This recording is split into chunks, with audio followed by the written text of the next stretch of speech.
एक गांव था जिसका नाम था सुखपुर। वहां एक गरीब किसान रहता था, उसका नाम था रामू।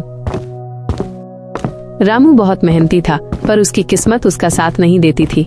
उसकी छोटी सी जमीन थी, लेकिन उसमें कुछ उगता ही नहीं था।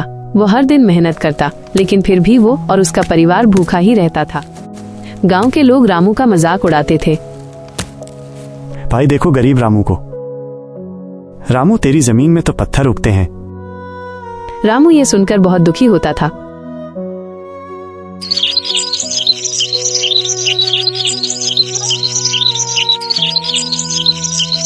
अगले दिन उसने सोचा कि वो अपनी किस्मत बदलेगा, चाहे जो हो जाए।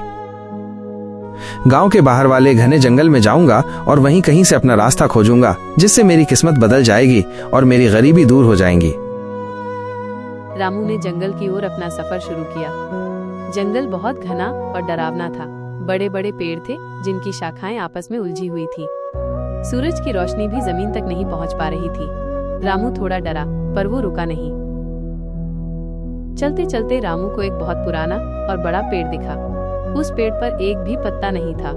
रामू को लगा कि ये पेड़ जरूर बहुत पुराना होगा। जैसे ही वो उस पेड़ के पास पहुंचा, उसे एक आवाज सुनाई दी। मेरी मदद करो इंसान। रामू ने डरते हुए पूछा, कौन बोल रहा है? आवाज फिर आई, मैं हूँ ये जादुई पेड़। मैं कई सालों से यहाँ खड़ा हूँ, पर मुझे किसी ने पानी नहीं दिया। अगर तुम मेरी मदद करोगे तो मैं तुम्हारी मदद करूंगा। रामू ने सोचा, ये तो अजीब बात है।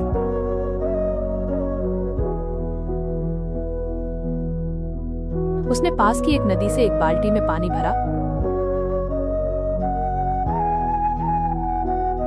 उस पेड़ की जड़ों में डाल दिया। पानी डालते ही पेड़ पर एक जादुई चमक आई।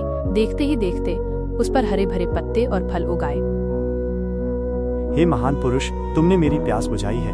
हे महान पुरुष, अब तुम्हें जो कुछ चाहिए मांगो। हे महान पुरुष, मैं तुम्हें वो सब कुछ दूंगा जो तुम्हें चाहिए। मैं जानता हूँ ये पेड़ तो एक जादुई है, जो कुछ भी मांगने पर भी मिल सकता है, पर लालच करना अच्छी नहीं है। हे जादुई पेड़, मुझे कुछ नहीं चाहिए, बस मुझे इतनी समझ दे दो कि मैं अपनी जमीन को उपजाऊ बना सकूं। हे रामू, तुम्हारी बुद्धि से बहुत खुश हूँ। तुम्हारी यही सोच तुम्हारी सबसे बड़ी ताकत है। रामू, मैं तुमसे अधिक पसंद हूँ तुम्हारी सोच और मेहनत को देखकर। तुम्हें एक सुनहरी पत्ती देता हूँ। इस पत्ती को अपनी जमीन में गाड़ देना। ये तुम्हारी जमीन की सारी सूखी मिट्टी को उपजाऊ बना देगी।